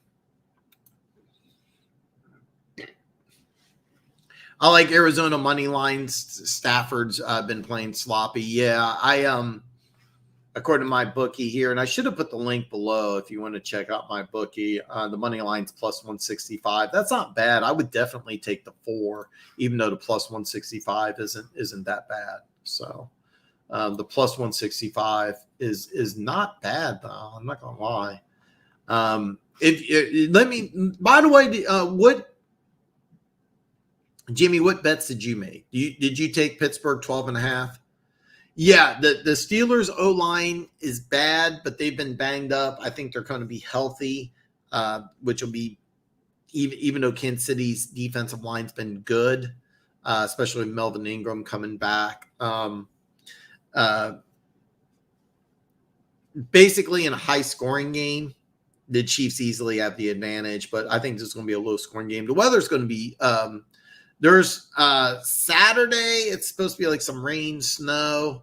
But I think Sunday it's just going to be 30, like good football weather, and the snow shouldn't be a factor at all. But yeah, I get, yeah, but I'm more worried about what you have to understand about the Chiefs offense is the reason why it's so dangerous is you have the fastest receiver in the NFL who can take the top off at any time. And that allows Travis Kelce to operate underneath. And you also have a really good running game, but it all predicates around Tyreek Hill taking the top off. Without Tyreek Hill speed being a factor, you can put more men in the box. You can get creative blitz packages, and you also have Watt against a backup right tackle. So it really causes problems. And once you see an experienced defense, and Tomlin, like Belichick and Tomlin would have an advantage. The coach for Cincinnati, I'm drawing a blank on his name, not really an advantage. But yeah, hopefully I'm wrong. Hopefully I'm wrong, and Pittsburgh just covers. So you got money on Pittsburgh and the Raiders. Yeah, good on Pittsburgh. I like the Raiders too. The only reason I'm not taking the Raiders, I'm not putting action on the Raiders is because I don't know if they can keep that level of intensity up going from Monday to the East. Well, it's Eastern time zone on a Saturday. I don't know if they can get up that much again. If they do, then yeah, I like the Raiders too. I worry about that intensity, but smart move on Pittsburgh. 2nd and 24 for 4 and 10. Get the edge rusher for Salah's defense. I'm sure there would be some other lesser picks. You know what? That's actually not bad. There would have to be some other compensation on board here. I'm using the draft chart here. 4 and 10's 3,100. 2 is 2,600. 24. 740. So yeah, that actually works. And to tell you the truth, now here's the thing: the Jets have 35 and 38 in the second round, and I call the 30s picks, 33 through 39. I call those the gold picks because usually you get a first round player, plus you get somebody who was a first round talent a lot of times because you have quarterbacks that are taken. You can get a really, really good player. I can't believe I forgot number 53 for the Colts name. So, yeah. But yeah, that's actually not a bad idea, but they would have to fall in love with somebody. And I don't see it because I don't think there's really that much of a difference between Hutchinson, Thibodeau, and Khalifas. And now Khalifas, I don't know as much about. I'll have to watch more film on them, but yeah. Yeah. I do, but I sound kind of biased by saying if Thibodeau goes nuts, I can see. Yeah, I could too. I 100% could too, because Thibodeau is exactly the guy that they want on that defense. So yeah,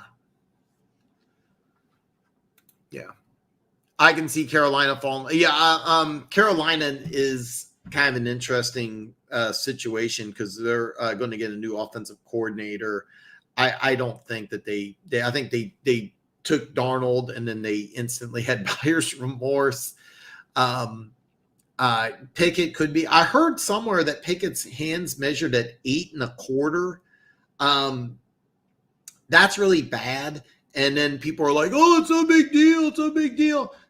If you don't think it's a big deal, go to a sporting goods store and throw around a junior football and then throw an NFL football around and you'll see the difference. So, yeah. Amazement. What's up, brother? Hey, Dan, oh, shit, man. I'm sorry to hear that, man. I hope you feel better. And thank you very much for joining us, man. I missed you, man. I've been in a hospital with COVID, still watching games. How far can my Bucks go? Your Bucks can go all the way, man. I think the two teams I'm really focusing on are Green Bay and Tampa Bay. The differences between Tampa Bay this year and Tampa Bay last year is this year Tampa Bay's banged up. Last year they got healthy. Vita Veda especially. Vita Veda missed like almost the whole regular season, and then he just signed I think a $73 million extension. How they're going to get that to work, I have no idea. I think that you're going to see some veterans, specifically Ndamukong Suh. I think this is going to be the last game for Suh. I saw something where Suh's starting a business, some sort of finance company. He's actually a really smart dude. A lot of people don't believe that, but he started some sort of finance company. I think this is the last year for him. And then they signed Vita Veda. I saw $73 million, but your Bucks can go all the way. Right now in the NFC, barring injuries, I really like Green Bay and Tampa Bay. That first round game against Philly's dangerous because running quarterbacks are so dangerous in the playoffs. Hurts, I have no idea what he's going to do. He could have 400 total yards and 4 touchdowns. He could have 4 interceptions. I have no clue.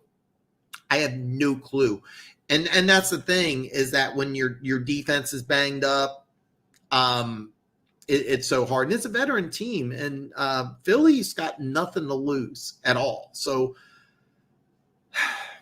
that first round matchup, they're 8.5-point favorites. I would avoid that game completely. I like the over, which the over on that game was a little low, 45.5, and that's because both teams have pretty good defenses. But yeah, your Bucks can go all the way. Yeah, absolutely. Thibs goes Balkers in the combine. I can see Saleh falling in love with him, and they trade up for him.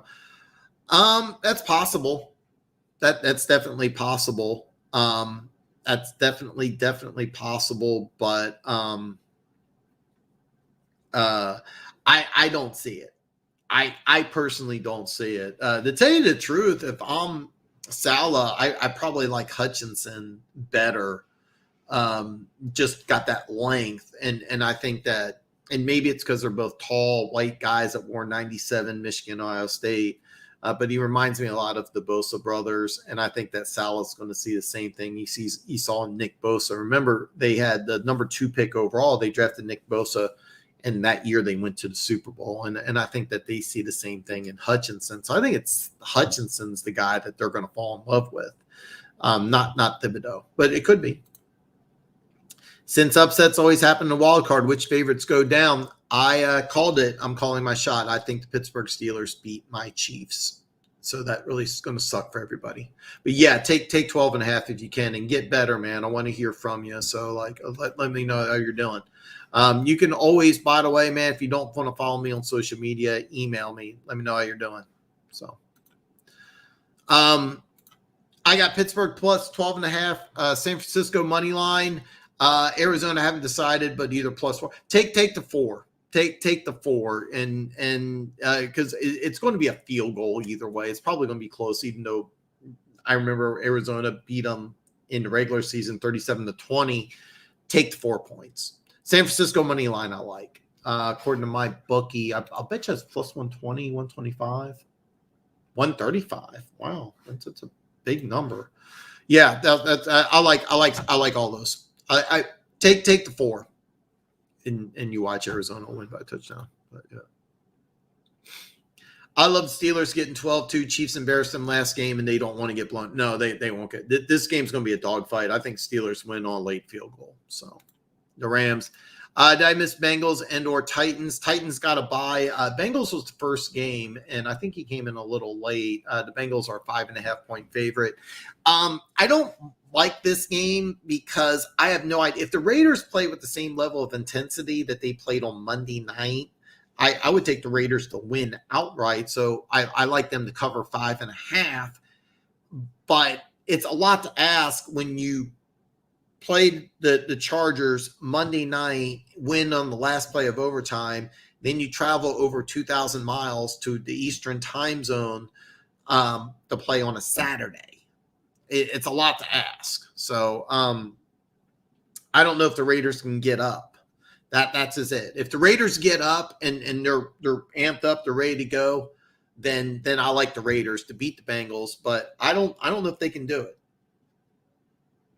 I don't know. I really don't know. And that's kind of $1 million question, because the Bengals come out with intensity, then this could be if the Bengals come out more intense because they're younger, I think they'll overall be fresher, especially on offense. And there's problems with the Raiders secondary too. So this is a game that could be a blowout.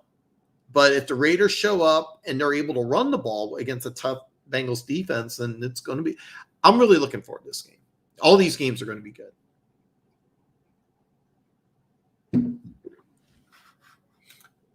Yeah, I see the Raiders Bengals game tight early, and then Bengals pull away in the second half of the Raiders. I could see that. I could definitely see that, man. Definitely could see that. Darius Leonard. God, man. This is why you always call the girl baby, is because names are tough. Yeah, man. Yeah, amazement. I had no idea, man. You hit me up. You email me. Let me know how you're doing. Follow me on social media if you like. But yeah, I'm glad you're here, man. Everybody here, nothing but love for you, man. That sucks. I didn't know. Sam Howell, Malik Willis, Carolina. It'll be very interesting to see who they want. Sam Howell's interesting because he's right there. They see him firsthand. I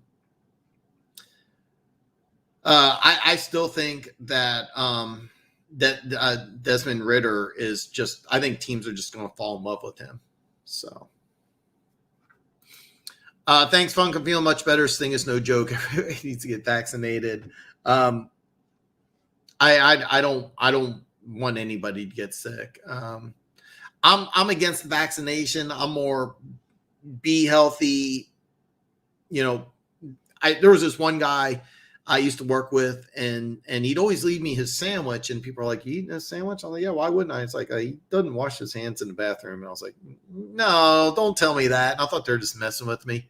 And he went to the bathroom, like didn't wash his hands. I'm like, yeah, I'm not eating your sandwich anymore. But anyway, key is we want you healthy. So get better, and let me know how you're doing. You email me, if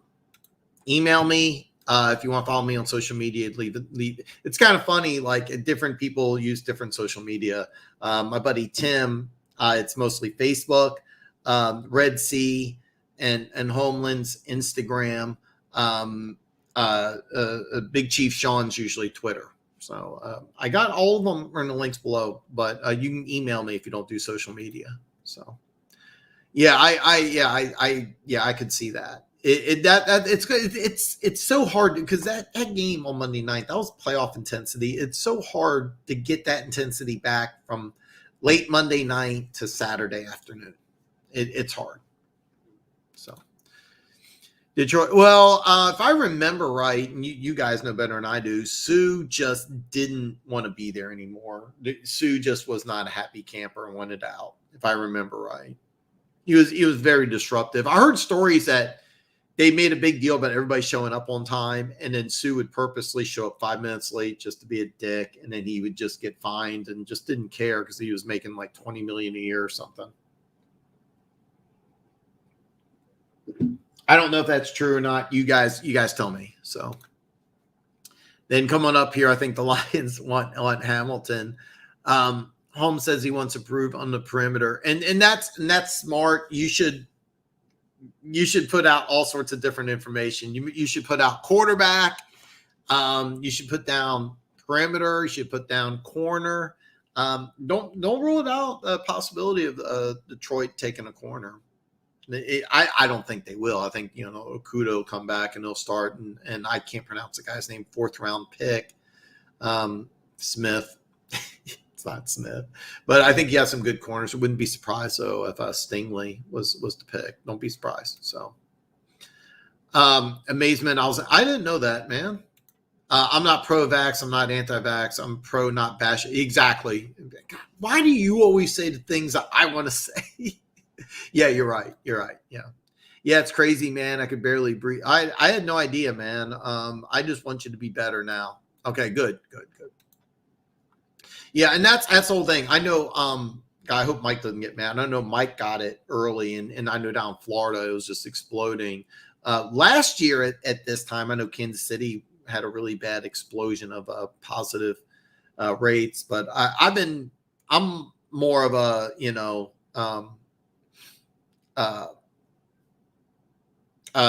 washing your hands. I have some sanitizer in my car.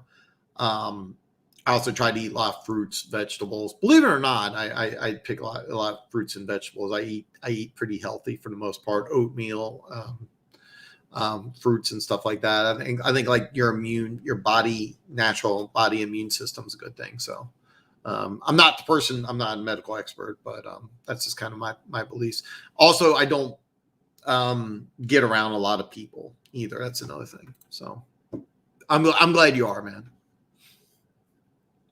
Yeah, man, it was rough. Lucky for me, I slept a big chunk of it. I'm just glad you guys are all better, man.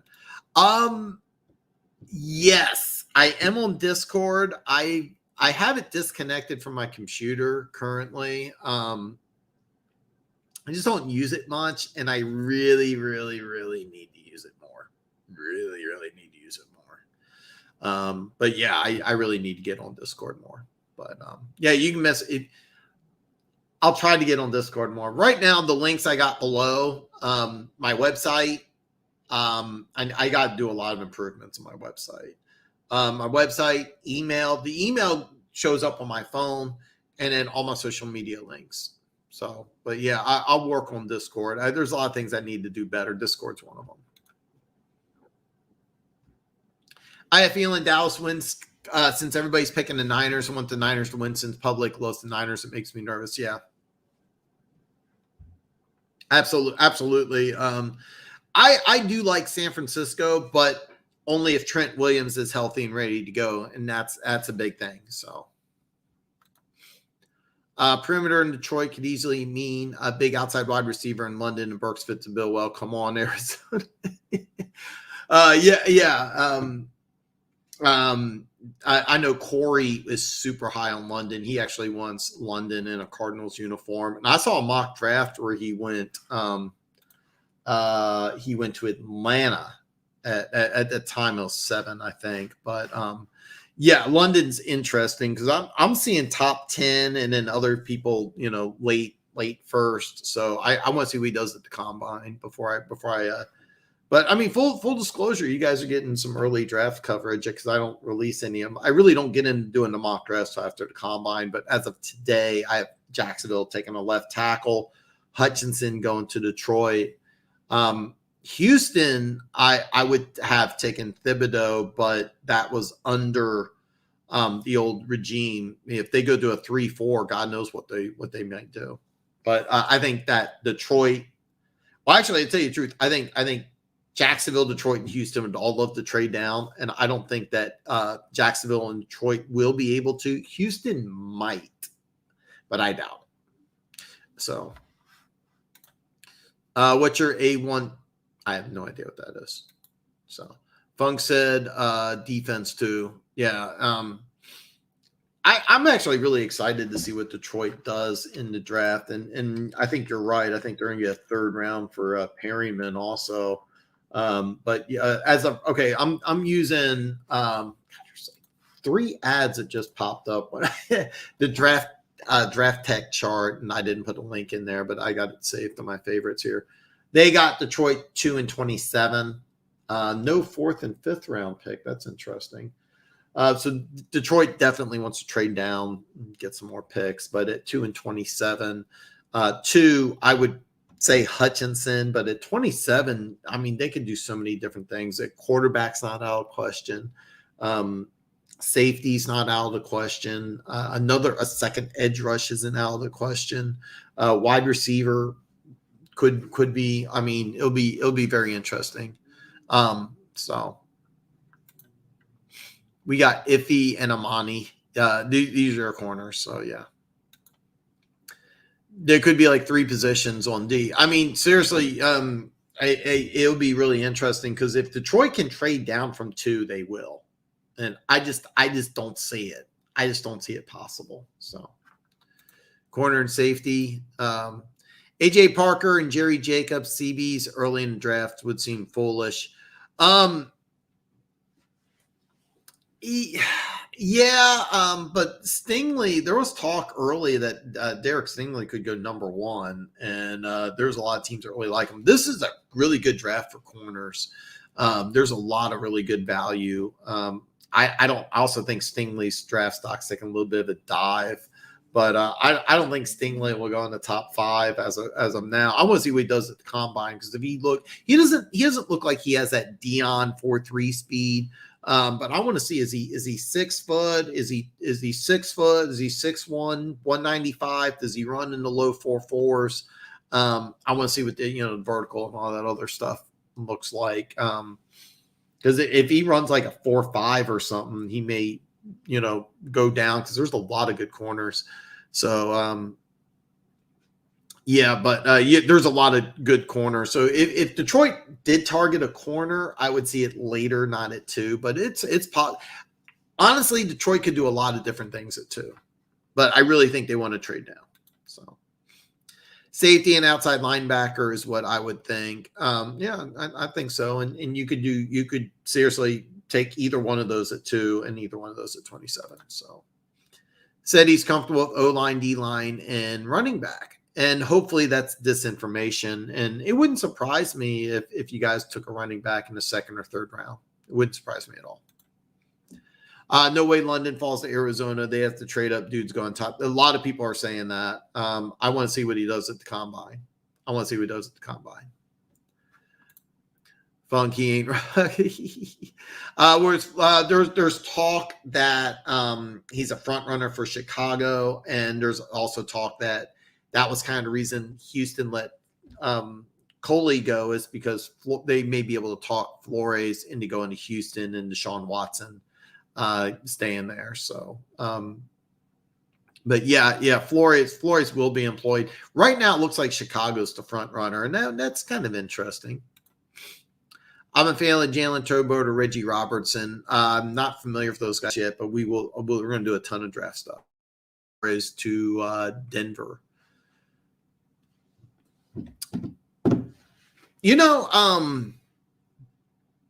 That actually is not a bad fit, because defensive styles are very similar, and that defensive talent is off the charts. And they also do have some draft picks, but I think Denver is going to go on the offensive side of the ball, because the offense was just so abysmal last year. So, he could go to Chicago. So, best job opening, worst. Okay, I think I'm in a small minority. I think best job opening is Jacksonville. And the reason why is that you have your quarterback and you have Josh Allen, 2 potentially top 5 players on rookie contracts. You also have the number 1 pick in the draft. And if you win 7 games, you could get an extension. Only Jacksonville and the Texans don't have to make the playoffs in 2022 for you to have success. But you have a quarterback who could be a superstar. Josh Allen could be a top 5 edge rusher. I don't know if you're going to go with the 3-4 or 4-3 defense. Josh Allen can play both. I think Chasen's a 3-4 outside linebacker. I loved him out of LSU, but his first 2 years he hasn't had a lot of success. Miles Jack could be a superstar. You also get Travis Etienne coming back. So I love Jacksonville. I think the worst job, it could be Houston. A lot of factors would go into play. And I'm also going to say the Giants. And the reason why I say the Giants is because it's unknown what the GM situation is like.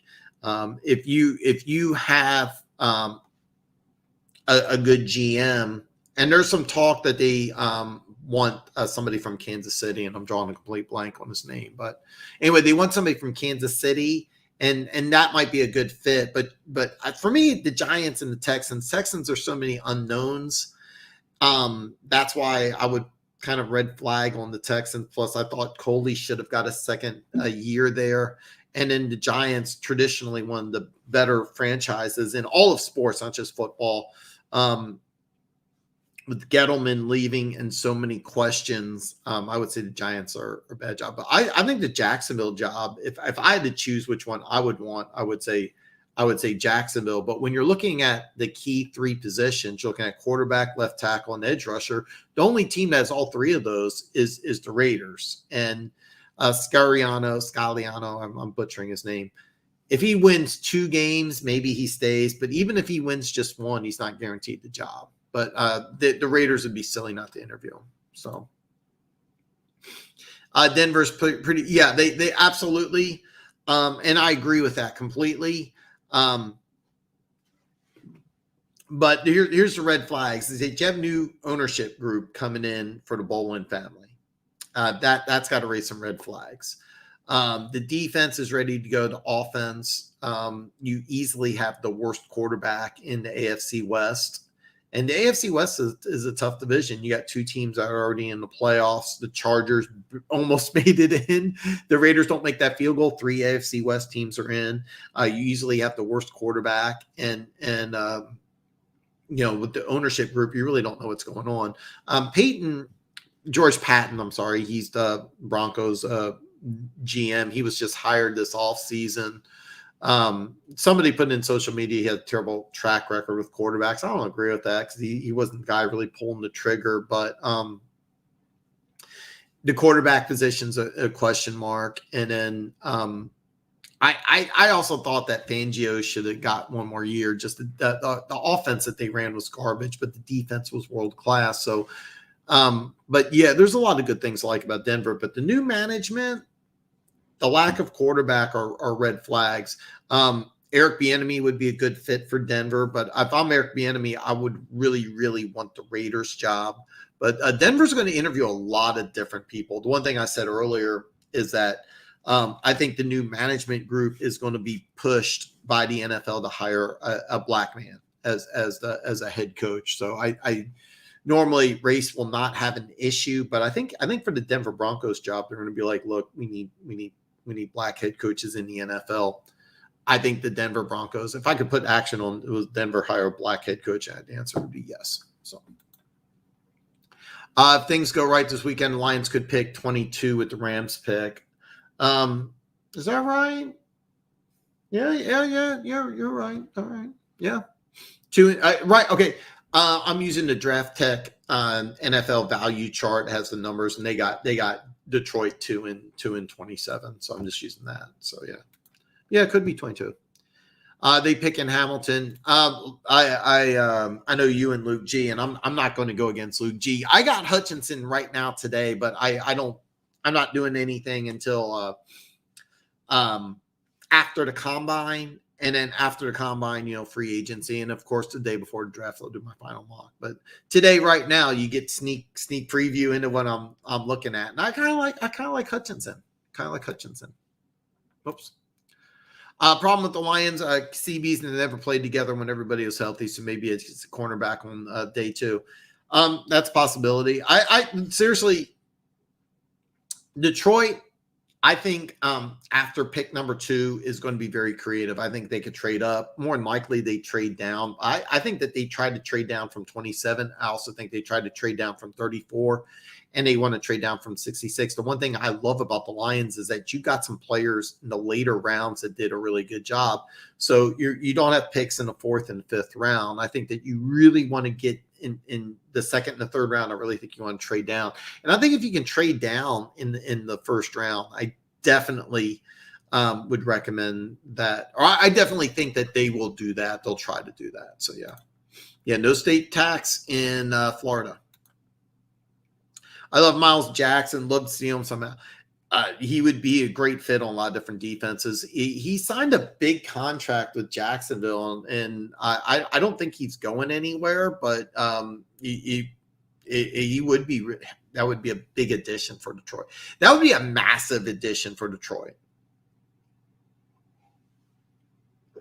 I really like Miles Jack's game. If the Raiders win this weekend, he should definitely keep his job. I remember Mike Munchak when he beat the Chiefs after being down 21-3. He lost to the Patriots in the division round. And he was fired. They brought in Vrabel, who's done a really good job. I agree with that, but it's not uncommon. And here's another thing: is that after the season, Mayock may be gone. Scariano, you may do a clean sweep. Gus Bradley is somebody who. Gus Bradley's been rumored as a possible head coach candidate. Remember, he was defense coordinator for the Chargers. He would be an interesting fit in Denver.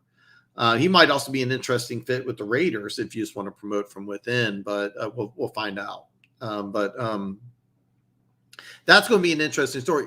No matter what, he's going to get interviewed. I don't know if he's going to get the job. And if they go with the new GM, which is definitely in play, then they'll probably go with a new head coach. But if I'm the Raiders, I would take Eric Bieniemy because you wouldn't have to change anything. I would put Eric Bieniemy as the head coach. I would beg Gus Bradley to stay. I would beg Scariano. I'm butchering his name. I would beg him to stay, and you're no excuse not to make the playoffs in 2022.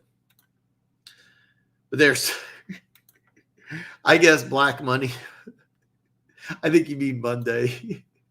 I do after free agency. Yeah, well, I mean, things are going to change in my mock draft. I'm going to start the videos right after the combine, and then I'll do retraction videos and changes as free agency goes on.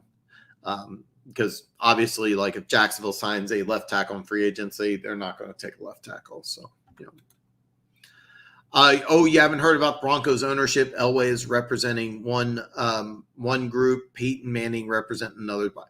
I actually didn't know this. I didn't know, but with the new owners, I don't know how that situation's really being played out. I don't know if they're going to hire a head coach first or if they need to get this settled. I don't know all that situation, or if Patton's just running the show until the new management group comes into play. The way I understand it is that George Patton's going to go ahead and hire the new coaching staff. So that's kind of what I'm looking at. Not a fan of Hutch, no pass rush moves. And that's a big thing, is that in the in Detroit's defense, he might play a 5 technique like Bosa did. And it was kind of funny because Tamba Ali, I don't know if you know who he is. Tamba Ali, one of my all-time favorite Chiefs players. When Joey Bosa was a rookie, after the game, Tamba Ali was doing pass rush moves on Bosa. And then a few years later, Bosa showing the same pass rush moves to another rookie, and yeah, it's kind of funny. It's kind of funny how things go. But in the wide 9 defense, that wouldn't really be that big of a deal. There wouldn't be a lot of movement. That's why that would be interesting. But I as of right now today, I got him going to Detroit. But a lot of things can change between now and there. Have you seen the Hall of Fame list? It's pretty weak to me. A lot of good players, but not a lot of great game changers. Just my opinion. I love the fact that Cliff Branch, who should have been in years ago, is on the senior ballot. I will argue Sam Mills and Zach Thomas should already be in. Andre Johnson is the number 1 player, and Andre Johnson, if he played in a bigger market, Andre Johnson is one of the greatest receivers ever to play. He was just dominant. It's just that he was in Houston, where they didn't always have good quarterback play, and even though it's a big city, it's not a major market.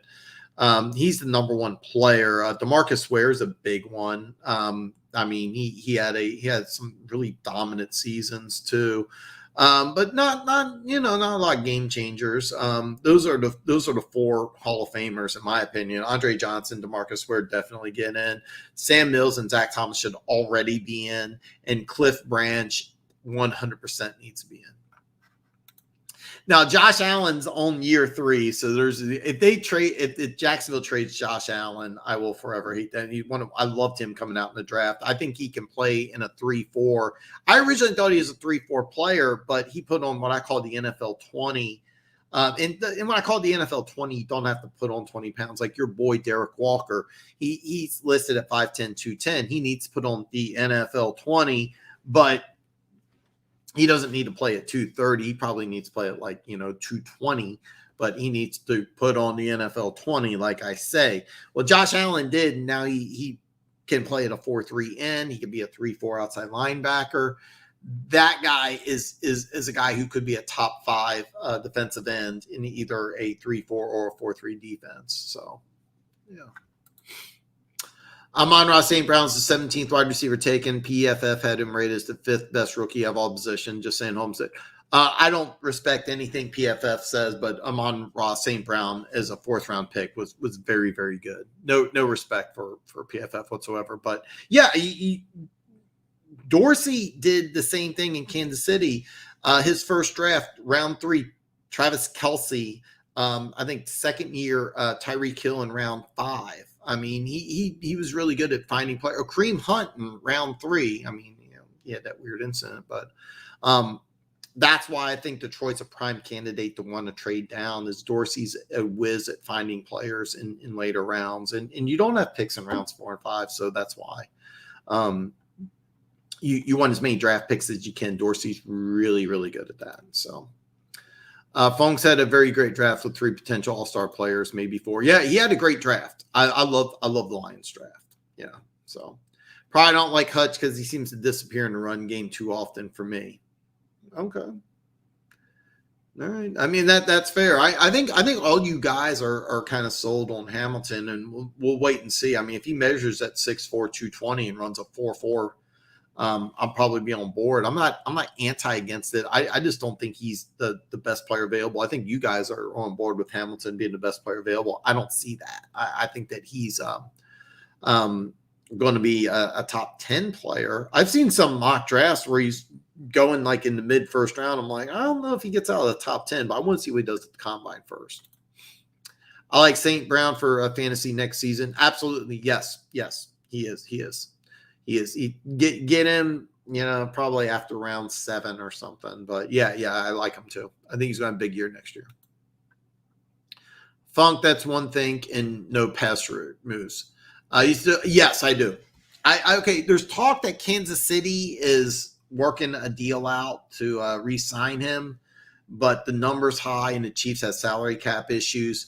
But when you talk about a player that personifies what Detroit needs, it's Tyrann Mathieu, and he would do a lot of really good things for Detroit. And you could also bring in Hamilton with Mathieu, and you really improve that secondary. So I think that if Tyrann Mathieu's not re-signed by Kansas City, I think the Lions absolutely go after him. Whether they can afford that price tag or not, it's another thing, because Tyrann Mathieu wants Jamal Adams money, which I know Kansas City can't afford, but Detroit can. But they also have some other holes that they need to fill. So, yeah. Announced head coach is a priority. Yeah. I think Bieniemy would be a good fit. I think really Denver needs an offensive minded coach. Bieniemy, I think, would be a good fit. Trying to think here, I know you're not getting Josh McDaniels again.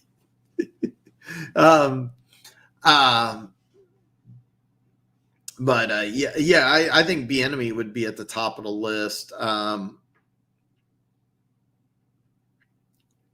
The Tampa Bay offensive coordinator, the Marshall quarterback, Byron Leftwich would be another guy. So Jimmy, they don't have the money. The Chiefs don't, but the Lions should, and he's going to want a lot. You can't go. No, I can't just agree with him just to agree with him. But Luke's been on fire, but I still want to see what happens at the combine first. I think they re-signed Walker and Harris, though. Tyrann Mathieu would be. So if Andre Johnson was on pass-happy team like Calvin, he'd be talked about. Yeah, he would be. Did I say something different? I meant to say Kenneth Walker. Did I say something different? God damn it. True Funk, a bunch of Walker's big runs came on Hutch's side.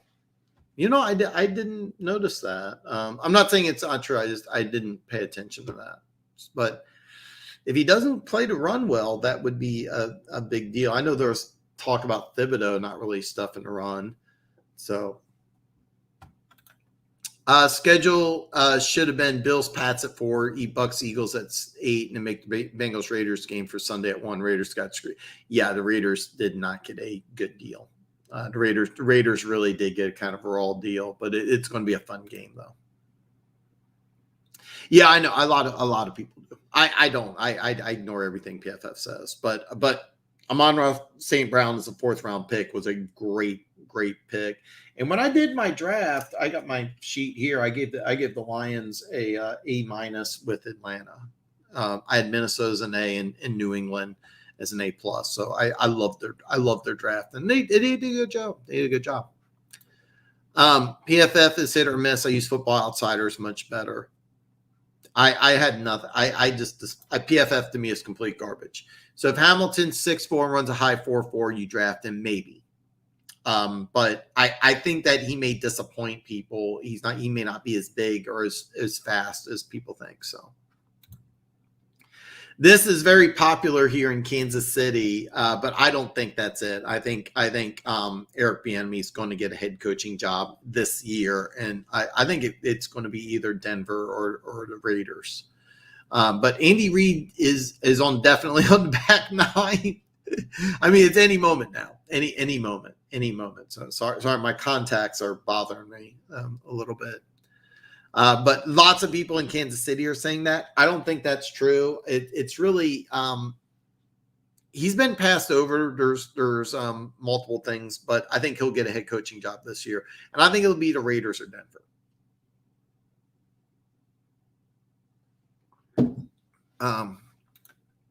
Lions have less than 40 million, only like 33 players. Okay, I stand corrected. I didn't know your situation was that dire. So yeah. No, you won't get if that's the case, and that's kind of the reason why I created this is because that's the reason why I created this channel in the first place is because I need inside information like this. If that's the case in Tyrann Mathieu, no. I think Detroit would love to get him, but then no. I'm telling you, Hackett from Green Bay OC is the hot topic and just tied with Quinn. I'm just saying I fire this. I've been hearing that a lot too, but I definitely think. Now, keep in mind, you'll hear from Hackett and Bieniemy once they're removed from the playoffs. But I've been hearing that too. It wouldn't surprise me. And there's talk about Rodgers coming to Denver, which everybody would hate. So, you think it's possible Bieniemy stays in KC, takes over for Reid when he retires, kind of like Josh McDaniel? That's been very popular here in Kansas City. The answer is no. I don't think so. And the reason why I say that is I think Bieniemy wants a job. There's also talk about Mike Kafka, the Chiefs quarterback coach, is a very hot. Mike Kafka will be a head coach in the next 2 to 3 years. And he may be the guy who takes over, not Bieniemy. So thanks. A minus for Atlanta. Yes. I loved what Atlanta did in the draft. I'm not going to go over the whole thing. I'm starting to lose my voice and been going for 2 hours. So, have you watched Hamilton yet? I have. I just don't think he's 6'4", 220 and runs a 4.4. I've also seen him getting beaten coverage a couple of times. I like Jamal Adams better. And Jamal Adams, I thought, was definitely a top 5, top 10 pick. I love Hamilton, and I feel like I'm trashing this guy. I don't think he's the best player in the draft. I would take Hutchinson or Thibodeau over Hamilton. But I want to see what he looks at the combine. But he could go to 2, and it would be solid. So no need to apologize, Jimmy. No need to apologize. He's a true ball hawk. We'll have a crazy cap in 2023. All right. Guys, I'm losing my voice here. My contacts bother me.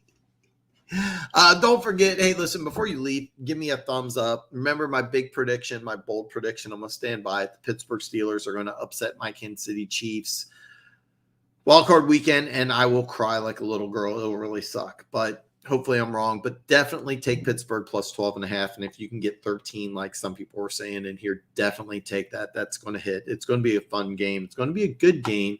And hopefully I'm dead wrong about this. Don't forget, give me a thumbs up. I'm going to drop off here. If anybody's got any final questions, comments here, I'm thinking Ben Johnson or Ken Dorsey for Detroit's new OC. That's a possibility. I'm not sure where Dorsey is right now, but you may want to go with a more veteran guy. It'll be interesting to see what they do with the offensive position, and that may determine what they do in the draft, especially at 27, because you could potentially take a quarterback there. So we'll find out. All right, man. Thanks, Funk, man. Thanks, Funk, man. And Denver Gator, man, good night to you, man. Have fun here. Amazement. Good vibes, good vibes. It is great to see you again. Let me know how you're doing, man. You hit me up on social media, email me, whatever you want to do, man. All right, guys. Hey, listen, don't forget, thumbs up. I'll see you guys next Friday.